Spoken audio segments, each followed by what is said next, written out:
कर्नाटक में 2 मामले सामने आए, यानी भारत में भी ओमिक्रॉन ने दस्तक दे दी है।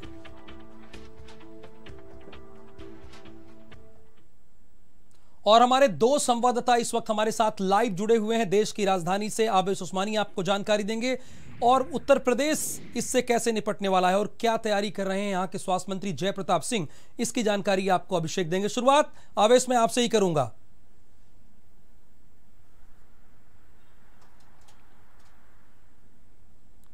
चलिए, आवेश तक हमारी आवाज नहीं पहुंच पा रही है, थोड़ी देर में उनसे बातचीत करेंगे। अभिषेक, यहां के स्वास्थ्य मंत्री क्या तैयारी कर रहे हैं, चूंकि ओमिक्रॉन ने भारत में दस्तक दे दी है? देखिए, बीते लगभग 18 महीनों से कोविड-19 को लेकर के मीटिंग होती है, मुख्यमंत्री के स्तर पर बैठकें होती हैं और हालात के हिसाब से नए निर्देश जारी होते हैं। हालांकि भारत सरकार ने जो दिशा निर्देश जारी किए हैं सभी राज्यों को, उसको पूरी तरीके से पालन कराने के लिए कड़े कदम उठाए जा रहे हैं। अभी हाल के दिनों में जैसे रिपोर्ट्स आई कि ओमिक्रॉन भारत में आ चुका है, तो ऐसे में तमाम जो दूसरे राज्यों से जो ट्रेवलर्स आते हैं उत्तर प्रदेश में, जो आएंगे या फिर आ रहे हैं रोजाना, उनकी कड़ाई से जांच करने के लिए मुख्यमंत्री की तरफ से कहा गया है।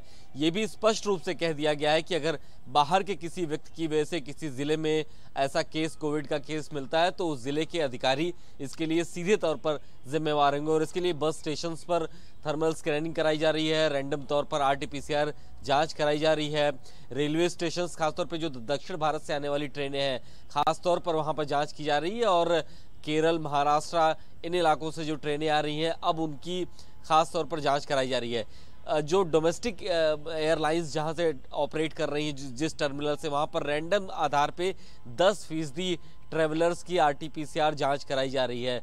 इसके अलावा पिछले बार कोविड में हमने देखा था राहुल कि किस तरीके से ऑक्सीजन की किल्लत हो गई थी, कोई तैयारी नहीं थी उसकी, लेकिन इस बार पहले से तैयारी की गई है। मुख्यमंत्री के स्तर पर निर्देश दे दिया गया है कि सभी जिलों में ऑक्सीजन के प्लांट्स जो चल रहे हैं वो पूरी कैपेसिटी पे चलाए जाए, जो बनने की स्थिति में है उनको जल्द से जल्द बना करके पूरा कर लिया जाए और बेड्स की अवेलेबिलिटी अभी से सुनिश्चित कर ली जाए, क्योंकि पिछले कोविड में जो कोविड अस्पताल बनाए गए थे लेकिन धीरे धीरे वो नॉन कोविड में बदल दिए गए थे, उनको दोबारा कोविड अस्पताल में, डेडिकेटेड कोविड अस्पताल में तब्दील करने की पूरी तरीके से योजना बनाई गई है। इंटीग्रेटेड कोविड कमांड सेंटर को एक बार फिर से पूरी तरीके से एक्टिवेट कर दिया गया है। बिल्कुल आवेश, दूसरे राज्यों तक ना फैले। कर्नाटक में 2 केसेस तो आ गए हैं और दूसरे देश से अपने देश ना आए, इसको लेकर कितनी सीरियस है केंद्र की सरकार और स्वास्थ्य मंत्री? देखिए, केंद्र सरकार जो है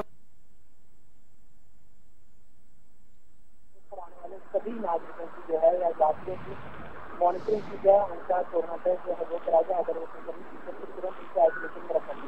यही वजह रही कि पिछले 24 घंटे में लगभग 48 घंटे में अगर बात करें, केंद्र सरकार की गाइडलाइन जारी होने के बाद 2 मामले सामने आए। एक व्यक्ति जो 66 साल का था वो दक्षिण अफ्रीका का ही था और वो वापस दक्षिण अफ्रीका चला गया, कर्नाटक कर दी। लेकिन दूसरा व्यक्ति जो 46 वर्ष का है वो डॉक्टर बताया जा रहा है और अभी उनका संक्रमित होने का स्रोत जो है, यानी वो कैसे संक्रमित हुए, इस बारे में सही जानकारी अभी नहीं पता चली है। उसकी जानकारी जो है वो हासिल करने की कोशिश की जा रही है। हालांकि दोनों ही व्यक्तियों के संपर्क में आए हुए फर्स्ट संपर्क में, यानी जो पहले संपर्क में आए वो, और सेकेंडरी संपर्क में जो लोग आए, यानी दूसरे लेवल पर जो लोग संपर्क में आए, उन तमाम लोगों को जो है वो ट्रेस किया गया है और उनको अब आइसोलेशन में रखा गया और उनके भी कोरोना टेस्ट जो है वो किए जा रहे हैं। फिलहाल एक खबर ये भी आ रही है कि 10 नवंबर से लेकर 2 दिसंबर के बीच में मुंबई इंटरनेशनल एयरपोर्ट पे 9 नागरिक जो हैं वो कोरोना संक्रमित पाए गए हैं। उन सभी नागरिकों के सैंपल जो हैं वो जीनोम सीक्वेंसिंग के लिए भेजे गए। लेकिन एक खबर ये भी है कि 1000 से ज़्यादा नागरिक जो हैं वो मुंबई इंटरनेशनल एयरपोर्ट पे आए थे। उनमें से BMC के पास, जो एयरपोर्ट को चलाती है या निगरानी करती है, उसके पास केवल 466 लोगों की ही जानकारी है कि वो कहाँ गए। बाकी जो लोग हैं उनके बारे में कोई जानकारी नहीं है कि वो लोग कहाँ गए, क्या उनको कोरोना था, उनका किसी तरह का कोई टेस्ट भी नहीं। तो साफ तौर पे कहीं ना कहीं एक बड़ी चूक जो है वो हो गई है 10 नवंबर से अगर 2 दिसंबर के बीच की बात करें। लेकिन अगर कोरोना वायरस के नए वेरिएंट ओमिक्रॉन की बात करें तो ये नवंबर के आखिरी हफ्ते में बताया जा रहा है कि सबसे पहले ये पाया गया था। यही तो लापरवाही है, 1000 लोग आए और रिकॉर्ड सिर्फ 400 ही लोगों का है। बहुत शुक्रिया आवेश उस्मानी इस जानकारी के लिए आपका। आगरा में कोरोना के नए स्ट्रेन ओमिक्रॉन को लेकर भारत में स्वास्थ्य विभाग अलर्ट हो गया है। शहर में जगह जगह स्वास्थ्य विभाग सैंपलिंग कर रहा है। आगरा कैंट रेलवे स्टेशन पर आने और जाने यात्रियों की स्कैनिंग हो रही है, यानी जो आने और जाने वाले यात्री हैं उनकी स्कैनिंग हो रही है और लक्षण मिलने पर उनका टेस्ट कराया जा रहा है।